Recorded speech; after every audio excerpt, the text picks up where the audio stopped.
గురుగారు అనుగ్రహ భాషణము మాంగళ్య ధారణ మీద శివపార్వతుల కళ్యాణ గురుగారు రాధా మనోహర్ దాస్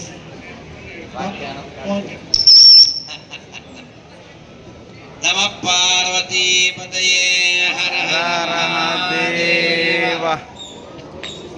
మనం మంచి కాలంలో మంచి ప్రదేశంలో మంచి వ్యక్తుల మధ్యలో మంచి కార్యక్రమంలో మనం ఉన్నటువంటి స్థితి ఏమిటంటే అన్నమయ్య ఏ విధంగా అయితే భావించాడో అలా భావించాలి. ఇదిగాక సౌభాగ్యం, ఇదిగాక తపము, మరి ఇదిగాక వైభవం ఇంకొకటి కలదా. ఇదిగాక సౌభాగ్యం, ఇదిగాక తపము. కాబట్టి ఇదంతా మన భాగ్యం, ఇది మర్చిపోకూడదు మనం. అయితే మనం గుర్తుపెట్టుకోవాల్సిన విషయం ఏంటంటే ఇక్కడికి వచ్చి లాభం పొందడం. ఈ శివపార్వతుల కళ్యాణానికి ముందు పార్వతీదేవి స్వామి కోసం తపస్సు చేసింది, అవునా? మరి తపస్సు అంటే ఏమిటి అసలు? తపించడం. తపించడం తపన, లోపల పొందాలి అనే తపన ఉండాలి. అలా శివుణ్ణి పొందాలి అని పార్వతీదేవి తపస్సు చేసింది. తపస్సు చేస్తే ఆయన ఎలా వచ్చారు? వృద్ధ రూపంలో వచ్చారు. వచ్చి ఆయనే అవమానకరంగా తగ్గించుకుని, ఎందుకు శివుడిని పెళ్లి చేసుకుంటావు? శివుడికి ఇల్లు లేదు, శివుడికి మంచి వెహికల్ లేదు, శివుడికి మంచి బట్టలు లేవు అని ఎవరన్నారు? శివుడే. దాని మీద ఆయనే కామెంట్ చేశారు. చేస్తే పార్వతీదేవి అన్నారు, శివుడు ఎద్దు మీద తిరుగుతాడని అంటున్నారు, ఏనుగు మీద తిరిగేవాడు కూడా వచ్చి ఆయనకి నమస్కారం చేస్తాడు కదా.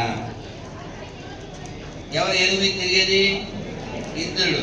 కాబట్టి మహేశ్వరుడికి ఇంద్రుడు కూడా నమస్కారం చేస్తాడు, ఎందుకంటే ఆయన పరమేశ్వరుడు. కాబట్టి ఆ తర్వాత శివుడు మారువేషంలో ఉండి ఆమె చేయి పట్టుకున్నారు. ఆవిడ వెళ్ళిపోతుంటే అలా వెనక్కి తిరిగేసరికి ఆయన స్వరూపంతో కనబడ్డారు.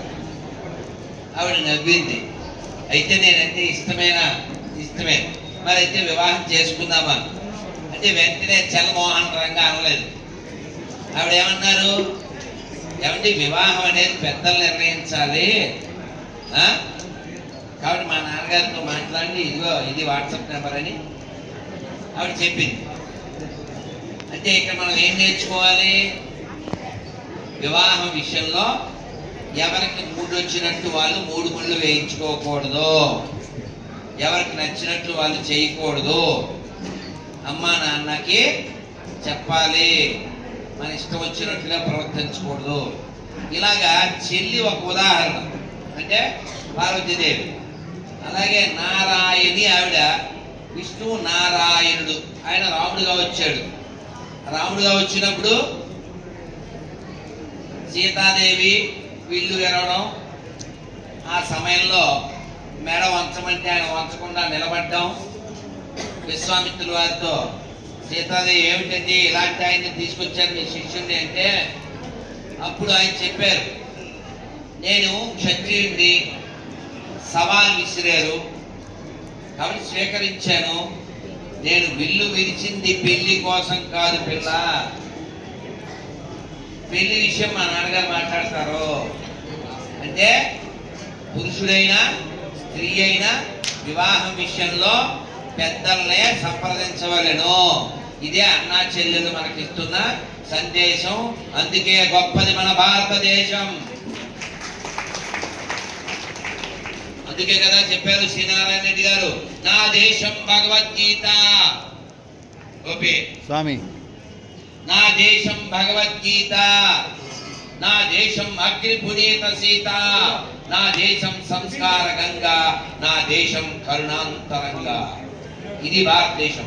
కాబట్టి భారతదేశం అంటే భగవద్గీత, భారతదేశం అంటే గంగామాత, భారతదేశం అంటే పార్వతీమాత, భారతదేశం అంటే కాశీ, భారతదేశం అంటే వైకుంఠం తిరుమల, భారతదేశం అంటే బద్రీనాథు కేదార్నాథ్, భారతదేశం అంటే పురాణాలు, భారతదేశం అంటే ఉపనిషత్తులు. కాబట్టి మన దేశ వైభవం అంతా కూడా హిందువుల మీద, హిందుత్వం మీద, మన గ్రంథాల మీద, మన క్షేత్రాల మీద, మన పాత్ర మీద, మన వ్యవహారం మీద, మన మాట మీద, మన ఆచరణ మీద ఉంది. ఎలా అంటే అలా మనం బిహేవ్ చేస్తే మన ఒక్కల పరువే పోదు, మన పెద్దల పరువు కూడా పోతుంది.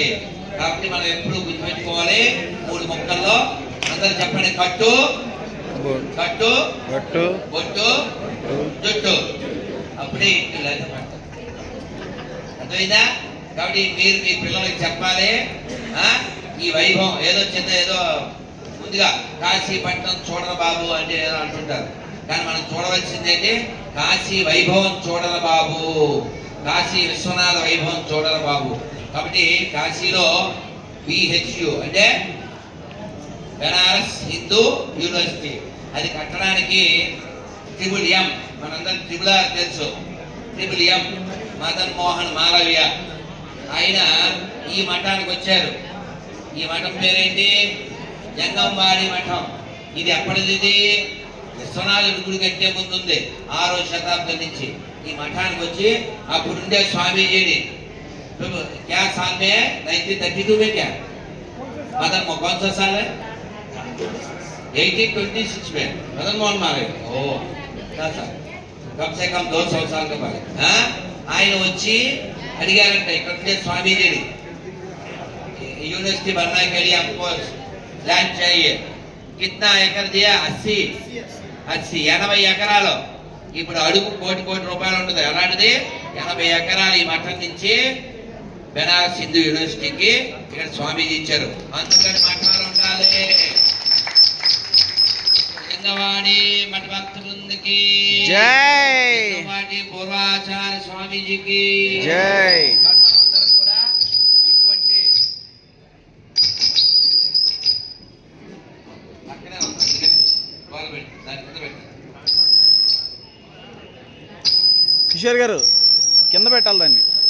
తిప్పు, మీ వైపు తిప్పునా? అంతే, రైట్. సో కాబట్టి మనం ఇటువంటి క్షేత్రాలకు రావాలి. భగవంతుణ్ణి సెంటిమెంటల్గా కాకుండా జ్ఞానంతో సేవించాలి. శివుడికి ఉండే గుణాలు మనం పొందే ప్రయత్నం చేయాలి. భస్మ అంటే అర్థం ఏంటి? బూడిద. భస్మ అంటే భగవత్ స్మరణ. భస్మం చూడగానే మనకి ఏం గుర్తు రావాలి? వైరాగ్యం గుర్తు రావాలి. కాబట్టి కళ్యాణ విషయంలో మీరు పిల్లలందరికీ శివపార్వతుల గురించి చెప్పండి, సీతారాముల గురించి చెప్పండి. వాగంధ వ్యవసంపృక్తౌ వాగంధ ప్రతిపత్తయే జగత వందే పార్వతీ పరమేశ్వరం. ఓకే,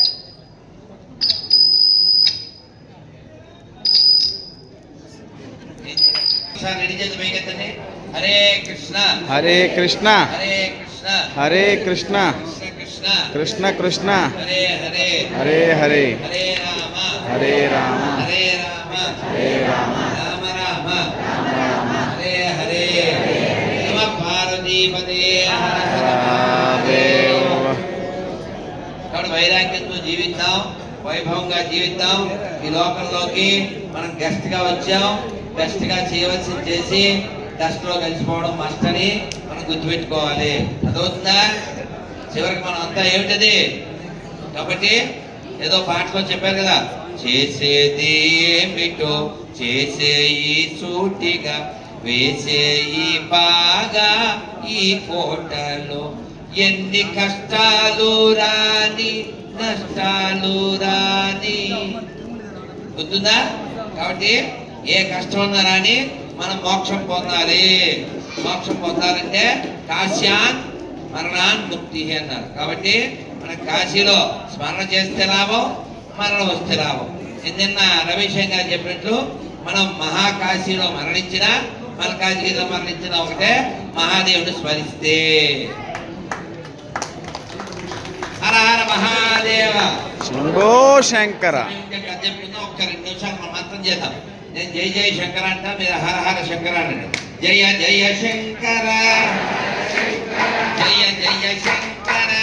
హర శంకర జయ జయ శంకర హర హర శంకర జయ జయ శంకర హర హర శంకర హర హర శంకర జయ జయ శంకర హర హర శంకర జయ జయ శంకర జయ జయ శంకర హర హర శంకర జయ జయ శంకర హర హర శంకర జయ జయ శంకర హర హర శంకర హర హర శంకర జయ జయ శంకర హర హర శంకర జయ జయ శంకర జయ జయ శంకర హర హర శంకర జయ జయ శంకర జయ జయ శంకర హర హర శంకర జయ జయ శంకర హర హర శంకర జయ జయ శంకర హర హర శంకర జయ జయ శంకర నమ పార్వతీపదే హర హర మహాదేవ్